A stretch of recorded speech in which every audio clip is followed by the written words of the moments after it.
The top teacher in Oregon is now bounced out of the classroom. The 2014 Teacher of the Year, Bret Bingham, is out of a job, apparently fired today by his school district.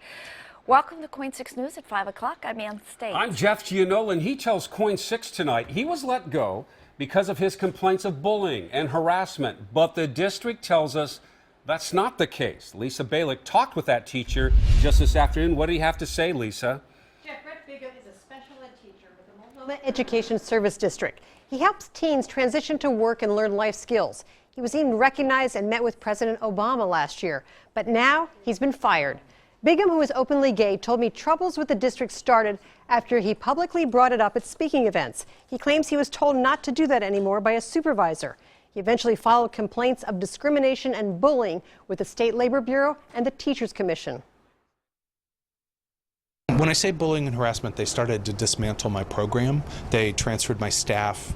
We have support staff, occupational therapists, physical therapists, nurses. There are about 11 different people that work with my room. They changed all of them on me this year. What else?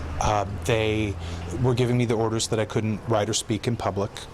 They started to come down to my room and tell me that I wasn't doing a good job. Now, meanwhile, the Multnomah Education Services District told me, quote, it was a difficult decision to terminate Bret. Unfortunately, though, his focus was no longer his classroom and students, as evidenced by excessive time away and distraction during class time. This, by the way, was in relation to his Teacher of the Year activities. Now, the district also noted that he declined mediation. Now, I asked Bigham, what is he going to do now? And he says, well, I can't really exactly substitute in the district. In fact, actually, subs are actually in his classroom this week. And they will be in there next week as well.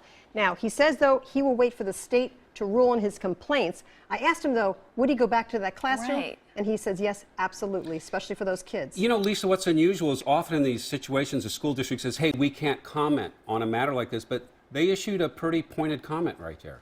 Yes, and again, clearly this is going to be tied up in the legal world, and we'll see what happens again, especially with those state complaints that have been filed, and I understand the feds are also being part of that investigation as well. Okay, keep us updated. You bet. In the meantime, we want to know what you think about